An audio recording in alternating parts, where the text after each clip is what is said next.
bagaimana kekayaan ini bisa kita kelola supaya merata, supaya tidak hanya dikuasai segelintir orang di atas, tapi bisa merata seluruh rakyat kita menikmati kekayaan seluruh bangsa Indonesia. Kita mencapai itu karena kita benar-benar harus mengakui bahwa landasan fondasi kita sekarang sudah kuat, dan ini harus diakui adalah berhasil karena pemerintah yang dipimpin oleh Presiden Jokowi. Kadang-kadang bangsa Indonesia malas menghormati pemimpin-pemimpinnya, malas menghormati orang tuanya sendiri, malas menghormati guru-gurunya sendiri. Ini kelemahan kita. Kalau ada kesalahan tidak pernah dilupakan, kalau ada prestasi susah diingat. Kita menang olahraga dimanapun, kadang-kadang kita juga malas tepuk tangan, kita malas memberi dukungan. Kita harus introspeksi diri kita sendiri.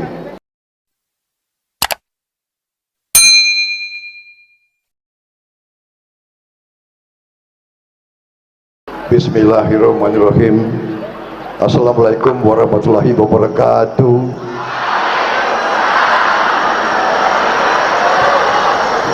Selamat siang, salam sejahtera bagi kita sekalian. Yang saya hormati dan yang saya banggakan, Rektor Universitas Muhammadiyah Malang selaku tuan rumah, Bapak Profesor Dr. Fauzan MPD. Hadir juga di sini yang saya hormati Ketua Umum Yayasan Pelayanan Pekabaran Injil Indonesia Batu, YPPII Batu, Bapak Dr. Roland Mezak Octavianus MTH, Sekretaris dan anggota Badan Pembina Harian Universitas Muhammadiyah Malang, Wakil Rektor 1 Bapak Profesor Dr. Samsul Arifin, Wakil Rektor 2 Bapak Profesor Dr. Haji Nazaruddin Malik,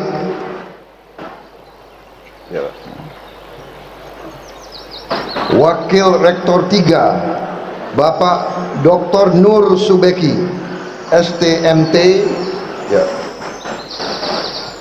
Wakil Rektor 4 Bapak Profesor Dr. Sidik Sunaryo SH MSI MHum, para pejabat dan seluruh jajaran Universitas Muhammadiyah Malang yang saya hormati dan saya banggakan, dan juga terutama seluruh mahasiswa Universitas Muhammadiyah Malang yang saya hormati dan yang saya cintai.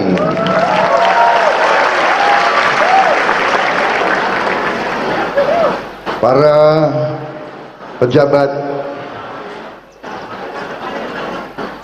pemerintahan, kepolisian, dan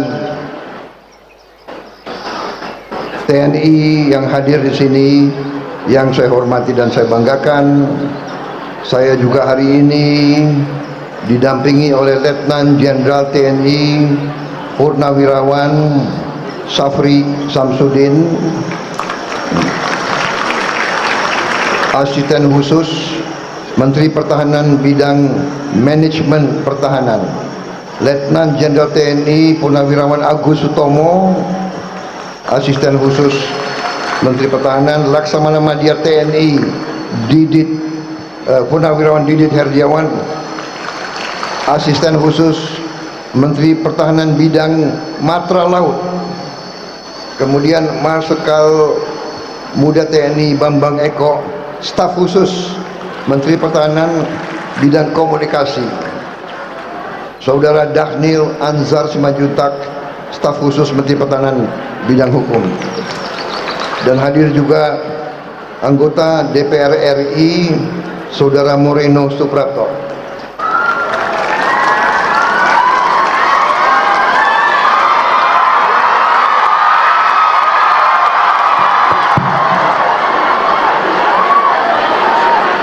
Saudara-saudara sekalian, terutama Sivitas Akademika Universitas Muhammadiyah Malang, marilah kita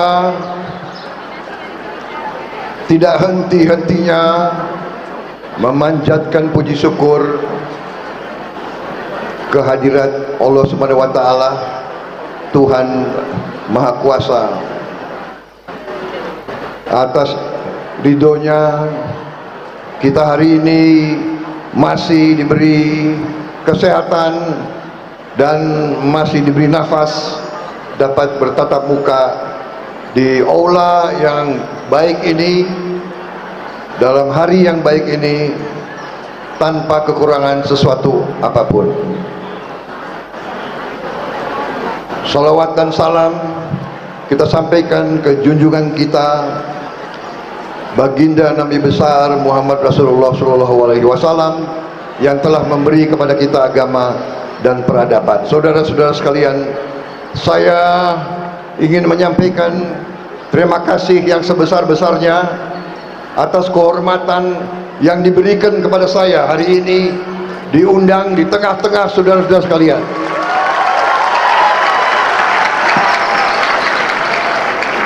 Terima kasih sambutan yang begitu baik, begitu hangat diberikan kepada saya. Saya merasa sekarang seolah-olah saya lebih muda lagi 25 tahun.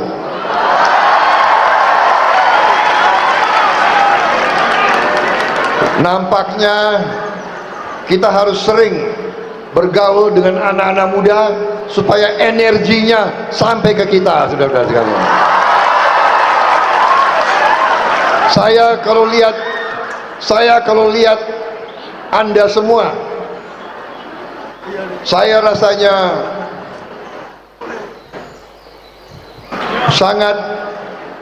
sangat terharu karena saya merasakan bahwa kita ini yang di panggung ini, kita harus bekerja lebih baik lagi agar masa depan mereka baik dan masa depan mereka cerah.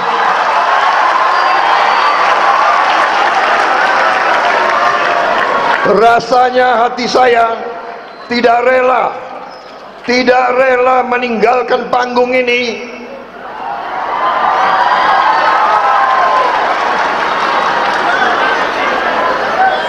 kalau yang di panggung itu tidak beres bekerjanya untuk anak-anak kita.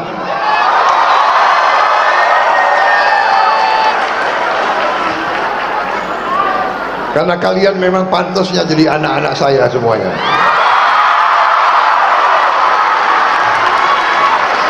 Walaupun saya suka menghibur diri saya, ya. Saya suka menghibur diri saya. Jangan panggil anak lah, panggil adik saja, kira-kira begitu.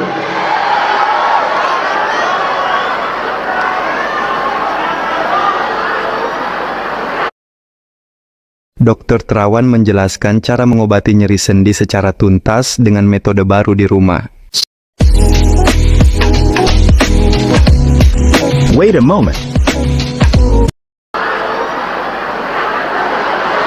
Saudara-saudara sekalian, saya diundang hari ini sebagai Menteri Pertahanan. Saya ingin hanya sebentar berbicara sebagai Menteri Pertahanan, tapi tadi sebelum saya mulai, saya ingin mengupas apa yang saya lihat tadi dalam video yang disajikan oleh rektor. Saya melihat inisiatif yang diambil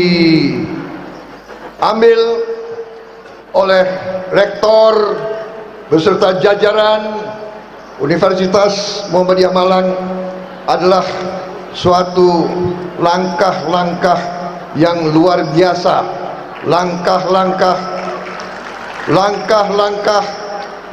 terobosan, langkah-langkah strategik, langkah-langkah logis. Inilah langkah-langkah untuk mengatasi kesulitan-kesulitan nyata yang kita lihat, yang kita rasakan, yang berlaku di masyarakat dan bangsa kita saat ini, saudara-saudara sekalian. Karena itu saya menyampaikan penghargaan yang sangat besar Pak Rektor dan jajarannya, dan saya optimis. Saya sekarang tambah optimis dengan kedatangan saya di kampus ini. Saya merasa sekarang tokoh-tokoh kampus sekarang ada profesor-profesor yang mau turun gunung, yang mau bekerja di tengah-tengah rakyat, mengatasi kesulitan rakyat. Ini luar biasa. Terima kasih. Dan ini nampaknya adalah tradisinya Muhammadiyah. Muhammadiyah lahir dengan misi terutama pendidikan. Misi pendidikan. Hanya dengan pendidikan kita bisa mengatasi kemiskinan.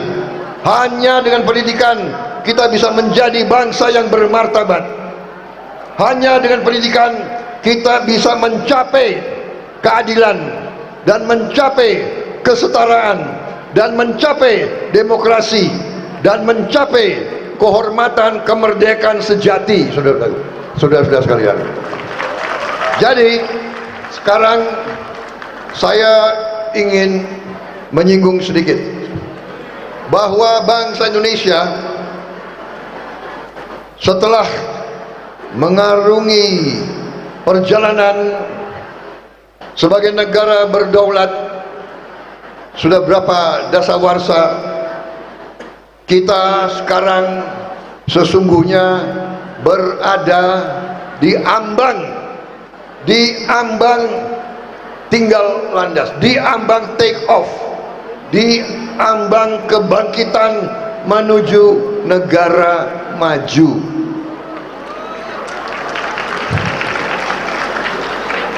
Kita berada di ambang ini sekarang ini, sebentar lagi ini. Tadi sudah disebut ada peluang bonus demografi. Bonus demografi ini dalam sejarah peradaban manusia datangnya hanya sekali. Dalam sejarah suatu bangsa hanya sekali. Jarang ada kesempatan lagi. Hanya sekali. Ada negara yang mengambil peluang ini maju. Ada negara yang tidak mampu mengambil peluang ini. Saudara-saudara sekalian, para mahasiswa Civitas Akademika, marilah kita bersama-sama jadi bangsa yang bisa memanfaatkan peluang ini. Jangan kita mau terus menjadi negara yang tidak maju. Kita ingin menjadi negara maju.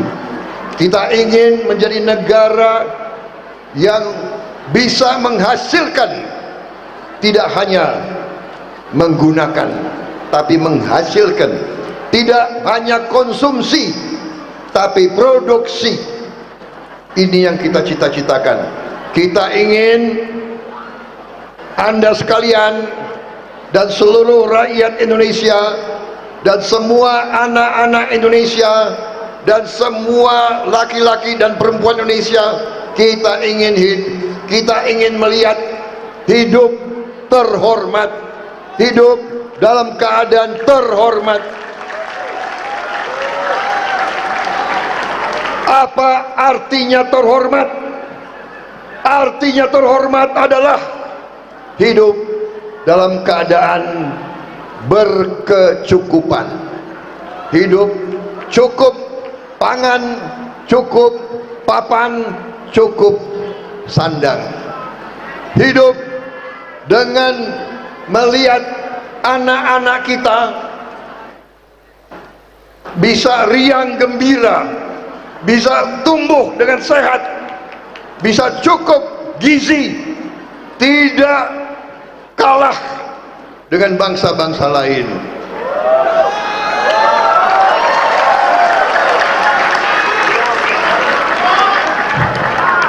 Ini cita-cita pendiri-pendiri bangsa kita. Ini perjuangan ratusan tahun nenek moyang kita.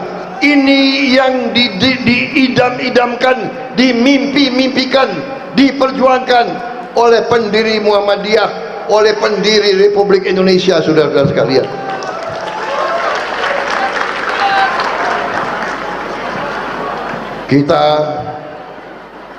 Kita harus akui, kita pernah jadi bangsa yang kalah. Harus kita akui. Jangan malu mengakui sejarah kita sendiri. Tapi kita harus ambil pelajaran dari sejarah. Bangsa yang melupakan sejarah adalah bangsa yang akan mengulangi kesalahan-kesalahannya. Kita pernah kalah. Sekarang bangsa Indonesia tidak boleh kalah lagi, saudara-saudara.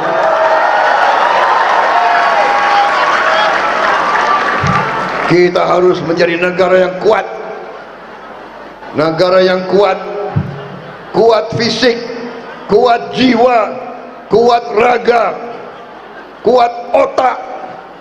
Hanya dengan semua ini kita akan bersaing. Saudara-saudara sekalian, bangsa Indonesia ternyata diberi karunia oleh Yang Maha Kuasa. Kita diberi kekayaan yang luar biasa oleh Yang Maha Kuasa. Karena kekayaan itu bangsa kita ratusan tahun selalu diganggu oleh bangsa-bangsa lain. Karena kita kaya, mereka datang ke sini. Bukan kita yang ke sana, mereka yang ke sini. Ratusan tahun silih berganti. Mereka datang bangsa Mongol, Portugal, Spanyol, Perancis, Inggris, Jepang, Belanda ini gak mau pulang-pulang. Terpaksa kita usir mereka. Dengan perjuangan yang gigih, perjuangan ratusan tahun, perjuangan di mana-mana, yang puncaknya adalah di Jawa Timur ini, di Surabaya, di Malang, di mana anak-anak muda kita umurnya 20 tahun seperti kalian, mereka angkat senjata, mereka melawan penjajah, dan mereka merebut kemerdekaan untuk saudara-saudara sekalian semuanya. Jadi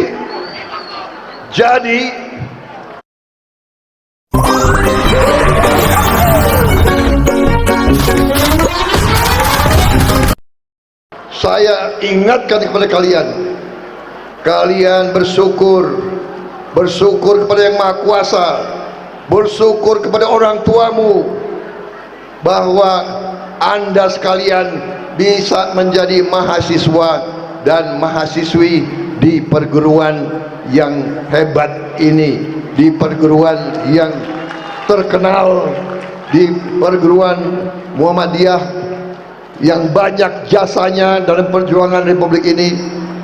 Muhammadiyah pernah melahirkan dua presiden. Presiden Soekarno dari keluarga Muhammadiyah, Presiden Soeharto dari keluarga Muhammadiyah, sekolah Muhammadiyah, pendiri Tentara Nasional Indonesia Jenderal Besar TNI Sudirman adalah kepala sekolah SMA Muhammadiyah di Purwokerto. Kepala SMA Muhammadiyah pada usia 29 tahun 29 tahun jadi Panglima besar Tentara Republik Indonesia yang menjadi Tentara Nasional Indonesia, memimpin perlawanan terhadap Belanda, memimpin perlawanan terhadap Inggris, yang menang Perang Dunia Kedua. Si kepala sekolah SMA Muhammadiyah ini yang memimpin. Dan begitu banyak anak-anak muda kita, begitu banyak kiai-kiai kita, begitu banyak mahasiswa-mahasiswa kita yang merebut kemerdekaan, bukan hanya bicara, bukan hanya pidato, tapi mempertaruhkan nyawanya. Kalau tidak salah, di Malang ini ada jalan yang sekarang diberi nama Jalan Pahlawan Trip, dan di situ ada monumen. Kalau tidak salah ada 39 mahasiswa pelajar yang gugur pada hari itu di Malang melawan serbuan Belanda. Saudara-saudara sekalian, saya cerita ini untuk menggugah saudara-saudara kalian, karena justru dengan kekayaan kita nanti akan mampu mencapai cita-cita kita. Masa depan Anda semua, masa depan anak-anak muda semua ini, masa depan Anda adalah gemilang, adalah luar biasa. Nanti Indonesia, sebentar lagi Indonesia akan menjadi negara bukan lagi G20. Kita sekarang sudah G20. Kita sekarang negara ke-16 ekonomi terbaik di dunia, 16 ekonomi terbesar. Kita sebentar lagi akan jadi negara ke-12, kemudian negara ke-8, ke-9, bahkan ada yang meramalkan kita bisa menjadi negara ke-4 terbesar di dunia dari segi ekonomi. Bisa, kita bisa. Kita diramalkan tahun 2050, berarti 27 tahun lagi, 26 tahun lagi, ya, 26 tahun lagi kalian di puncak kariermu. Sekarang umurmu berapa? 18 tambah 26, berapa itu? 44. Di antara Anda semua ini akan yang jadi nanti gubernur Jawa Timur, akan jadi bupati, akan jadi profesor, akan jadi konglomerat, akan jadi menteri pertahanan, akan jadi presiden.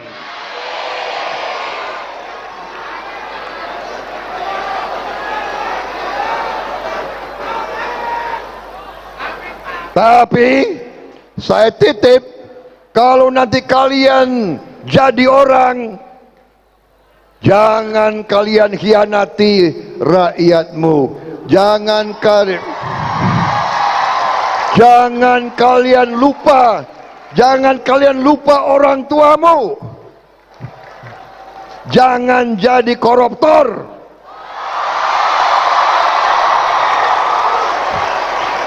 Jangan jadi antek asing.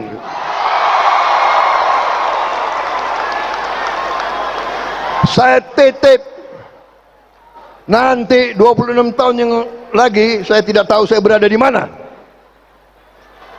Mudah-mudahan saya masih bisa lihat kalian. Kalaupun tidak dari dunia yang ini, saya akan ngintip dari dunia yang lain. Kalau kalian jadi koruptor, saya akan kembali, saya cari kalian. Betul? Malam-malam saya cari kalian.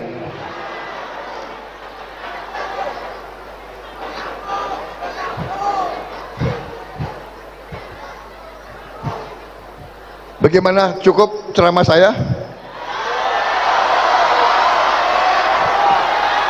Cukup. Sebentar ya, aku minta izin dulu sebentar ya.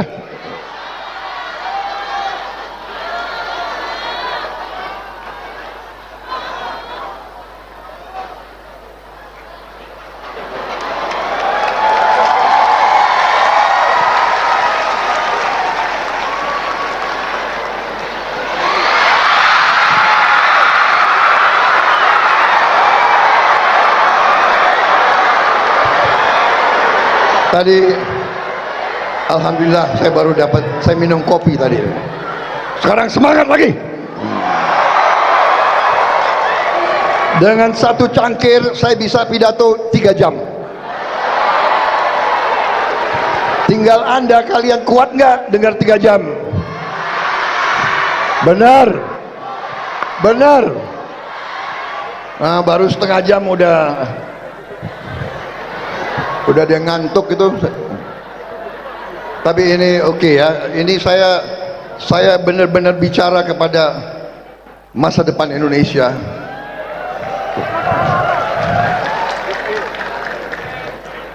Bangsa kita diberi yang maha kuasa kekayaan luar biasa, luar biasa. Contoh, saya minta ditayangkan komoditas-komoditas. Ada slide komoditas, coba dipasang.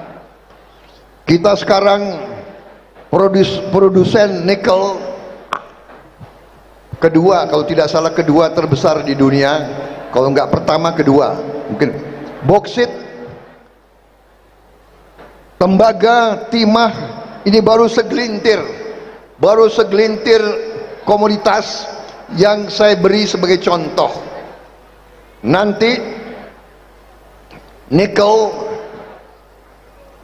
sudah dari tahun yang lalu, tahun 22, Presiden Joko Widodo sudah melarang nikel tidak boleh dijual sebagai bahan baku, tidak boleh diekspor sebagai bahan baku, harus diolah di bumi Republik Indonesia. Kalau diolah, nilainya naiknya bisa 67 kali. 67 kali. Tahun 2021 penghasilan kita dari nikel kurang lebih 15 triliun rupiah, 1 miliar dolar. Tahun 2022 penghasilannya naik 20 kali lipat, 20 kali lipat, mendekati 400 triliun, 20 miliar dolar lebih. Bayangkan, hanya dengan keputusan, hanya dengan kebijakan. Begitu Pak Jokowi menerapkan kebijakan itu, negara asing marah, berang, negara asing protes, negara asing mengancam akan boikot barang-barang kita, akan boikot macam-macam. Mereka sudah boikot kelapa sawit kita, Eropa sudah boikot kelapa sawit kita. Sekarang mereka mau ngancem, mau boykot kopi kita, teh kita, coklat kita. Saya dan pemerintah Indonesia sikapnya tegas.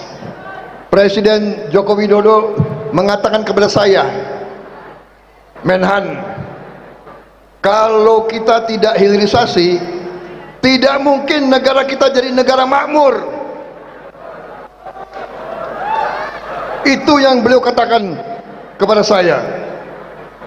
Kalau kita tidak memaksa barang-barang itu diolah di Indonesia, kita tidak mungkin jadi negara makmur. Kita selamanya, anak-anak kita selamanya akan dapat gaji yang kecil, dapat upah selalu yang minimum. Kita tidak mau itu. Kita tidak mau itu. Kita mau anak-anak kita hidup dengan baik. Kita mau anak-anak kita berpenghasilan cukup. Itu tekad kita. Karena itu saya mendukung kebijakan-kebijakan itu, dan saya akan meneruskan kebijakan-kebijakan itu, saudara sekalian.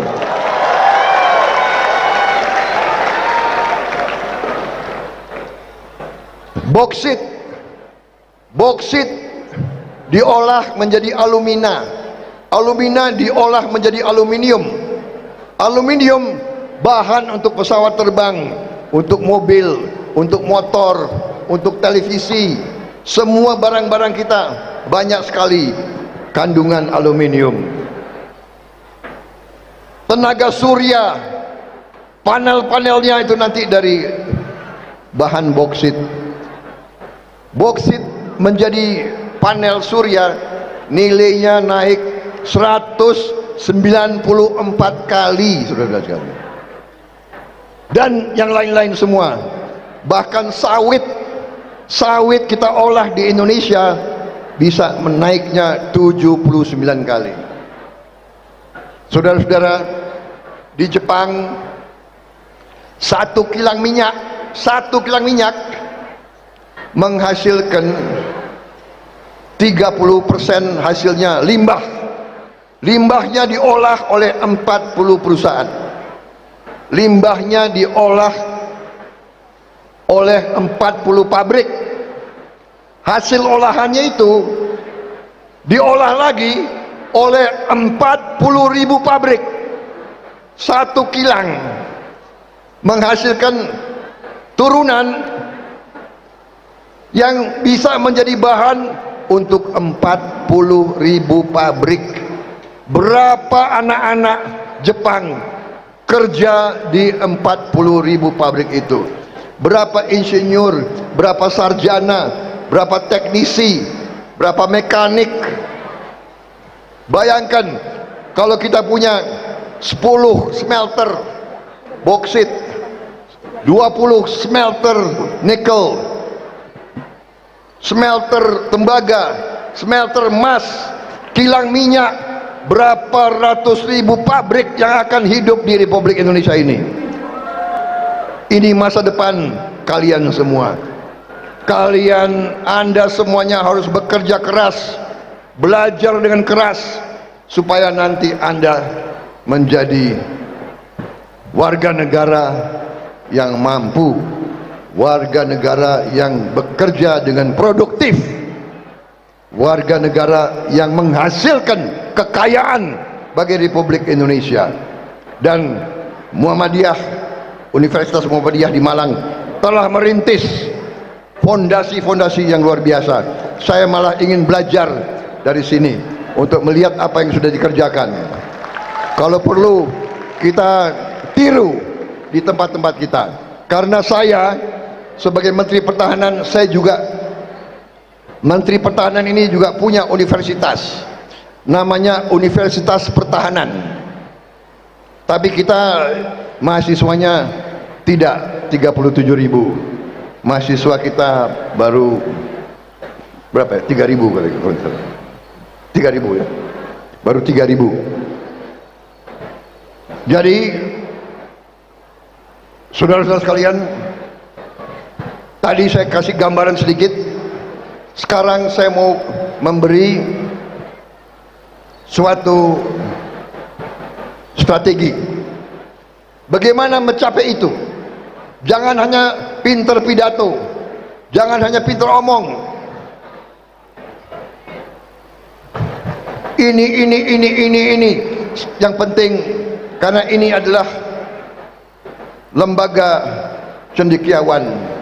Di sini banyak profesor, di sini banyak PhD, S3. Seorang doktor, seorang PhD itu orang yang paling pinter di sebuah negara, karena nggak ada lagi S4 atau S5, ya kan? S1, S2, S3. Doktor itu kalau di tentara sama dengan jenderal. Kalau udah doktor, apalagi udah guru besar, udah profesor, seumur hidup akan dipanggil profesor, ya. Walaupun sudah nggak ngajar lagi, tetap dipanggil profesor, prof. Sama dengan jenderal. Saya udah pensiun, tetap aja dipanggil jenderal sampai sekarang, ya. Profesor itu dipanggil prof, tapi kadang-kadang ada yang salah. Profnya bukan profesor, tapi provokator. Tapi tidak di UMM. Sekarang apa strateginya? Sekarang saya cerita strategi, ya, penting. Bagaimana nanti mencapai itu? Bagaimana kita menuju cita-cita kita?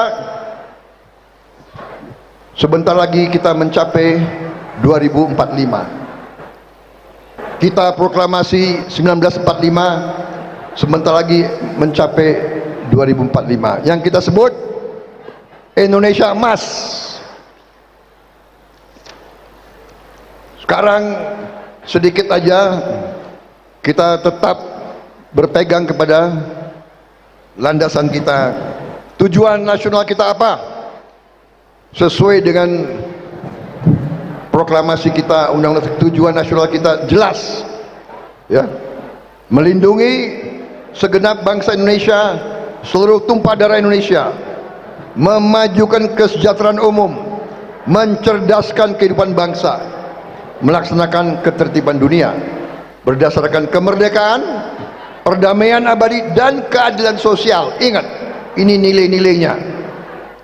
Kemudian apa target kita 2045? 2045 sekarang kita punya produksi domestik bruto, artinya seluruh hasil kita satu tahun nilainya adalah tahun ini sudah 1,4 triliun dolar. 1,4 triliun dolar, 1.400 miliar dolar tahun ini. 1,4. Tahun 22 masih 1,3. Tapi nanti 2045 target kita adalah 9,8 triliun.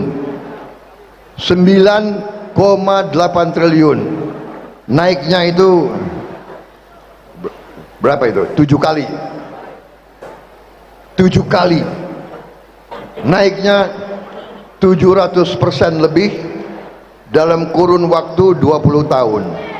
2024 sampai 2045. Ranking kita sekarang 16 besar di dunia. Kita bisa mencapai 5 besar di dunia. Bayangkan enggak?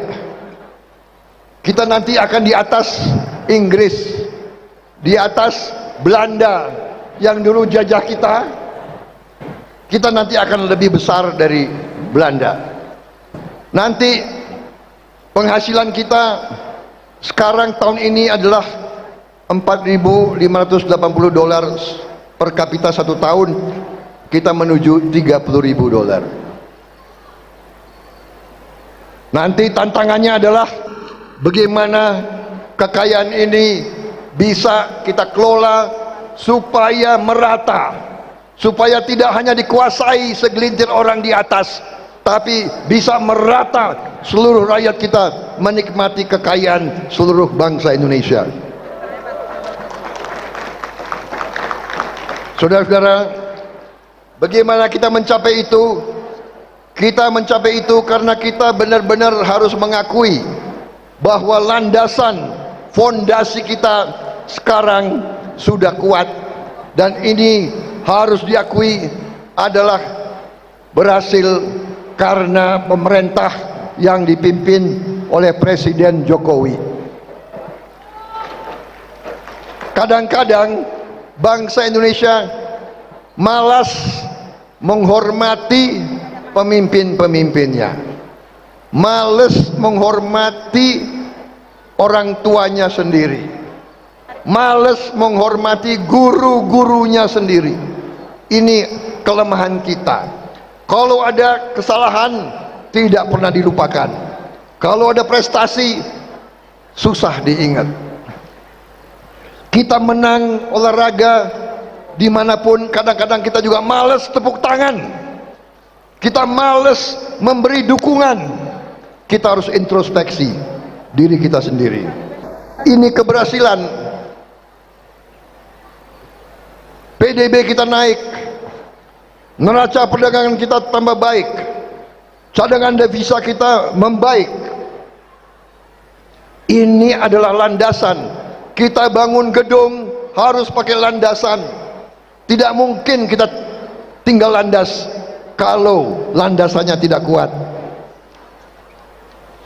Saudara-saudara, fondasi solid tadi, produsen nikel nomor 1,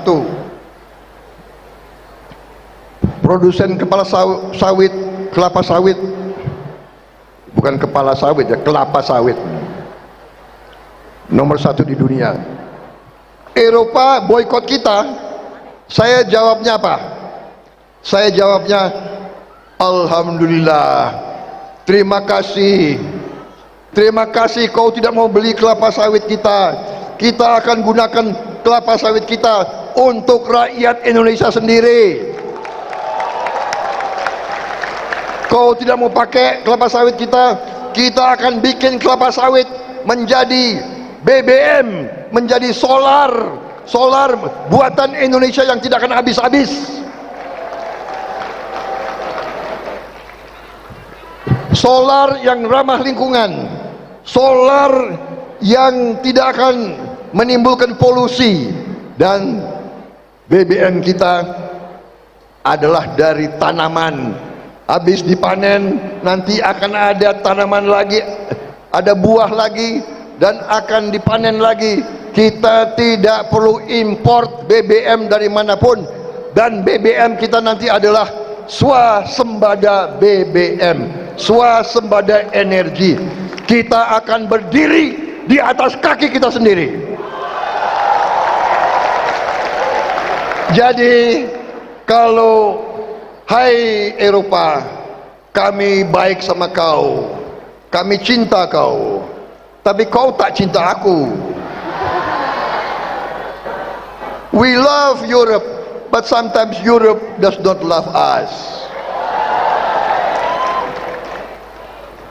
And you boycott our palm oil. You boycott our palm oil, and we say to you, thank you, sir. You don't have to buy our palm oil. We will use our palm oil ourselves, saudara-saudara. Kalau bahasa anak Jakarta, lo mau beli kek, lo nggak beli kek, emang gue pikirin. Negara gue besar, rakyat gue besar, nggak perlu kita jual ke NT sana, kita pakai sendiri. Terima kasih, lo nggak mau beli. Jangan main-main dengan Indonesia sekarang ya. Indonesia ini punya kekayaan, punya kekuatan. Kita tidak mau dijajah kembali. Kita tidak mau menjadi kacungnya bangsa lain. Saya tidak rela kalau kalian itu disuruh-suruh oleh bangsa lain. Saya tidak rela Saya tidak rela anak-anak saya jadi kacungnya bangsa lain. Saya tidak rela.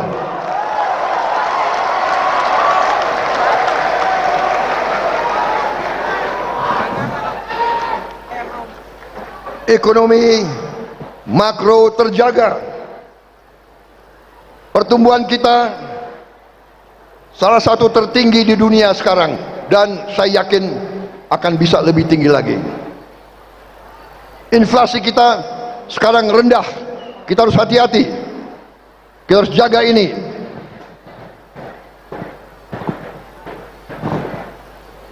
Hutang pemerintah kita juga termasuk salah satu yang rendah di dunia sekarang. Kita sekarang hanya 38% dari produksi kita. Negara-negara lain jauh lebih banyak hutang daripada kita. Saya lanjut, saya persingkat. Bagaimana, masih kuat dengar pidato saya? Benar? Perlu saya minum kopi lagi?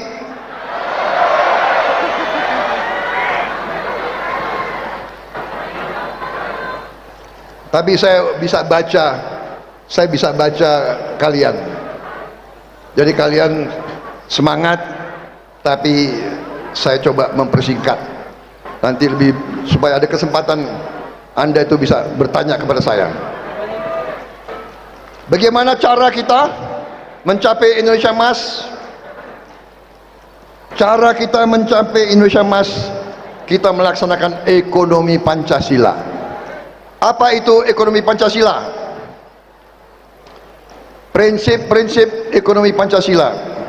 Pertama, tentunya ekonomi kita harus ada landasan religius dan mewujudkan persatuan nasional. Kalau ekonomi neoliberal hanya menguntungkan keuntungan, persetan, yang penting saya untung, kamu menderita, kamu melarat, urusan kamu, saya untung. Kita tidak bisa begitu. Kita, seluruh rakyat Indonesia harus ikut menikmati keuntungan dari ekonomi kita. Ekonomi kita harus junjung tinggi kemanusiaan. Kalau ekonomi neolib tidak ada urusan kemanusiaan. Sekali lagi, yang penting untung. Bahkan dalam sistem neolib kapitalisme itu mereka mengatakan apa? Greed is good. Keserakahan adalah baik. Serakah itu baik. Kita tidak bisa. Itu bertentangan dengan budaya kita. Kita tidak bisa mengizinkan keserakahan. Kalau saya hanya mikirin keuntungan, saya tebang aja pohon semua di tanah saya. Persetan anak cucu kita. Atau kita bikin pabrik, kita buang aja limbahnya ke sungai. Mati semua yang mandi di sungai. 3. Ekonomi yang berpihak pada kepentingan nasional. 4. Ekonomi yang egaliter dan kerakyatan. Dan 5. Ekonomi yang berkeadilan sosial. Ekonomi Pancasila mengambil yang terbaik dari kapitalisme dan yang terbaik dari sosialisme. Ini yang kita sebut jalan tengah. Saudara-saudara, bahkan tokoh-tokoh barat pun sudah mengakui bahwa ekonomi neolib tidak bisa membawa kesejahteraan untuk rakyat. Mereka sendiri mengakui. Saudara-saudara sekalian, saya sebut apa yang telah dijalankan oleh Presiden Joko Widodo adalah penerapan daripada ekonomi Pancasila. Jokowinomics, berpihak kepada rakyat kecil, membantu rakyat yang susah. Kartu Indonesia Sehat, Kartu Indonesia Pintar, Kartu Sembako, Program Keluarga Harapan, BLT Dana Desa. Dan sekarang ini saya sampaikan strategi kita. yang saya sebut strategi transformasi bangsa. Kita harus melaksanakan 17 program prioritas. 17 yang disebut oleh rektor.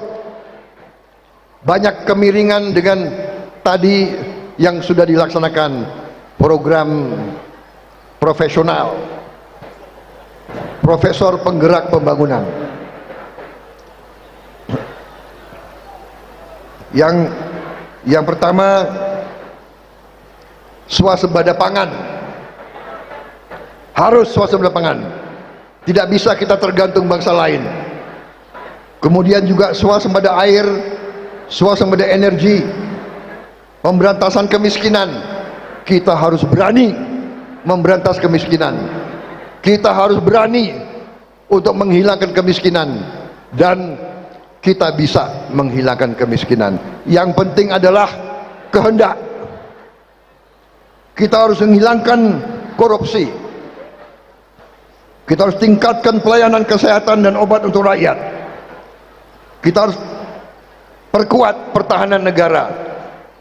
Bangsa yang lemah, kekayaannya akan selalu dicuri. Kita harus berantas narkoba. Kita harus lanjutkan pemerataan ekonomi, UMKM, dan pembangunan ibu kota negara. Kita harus sempurnakan penerimaan keuangan negara.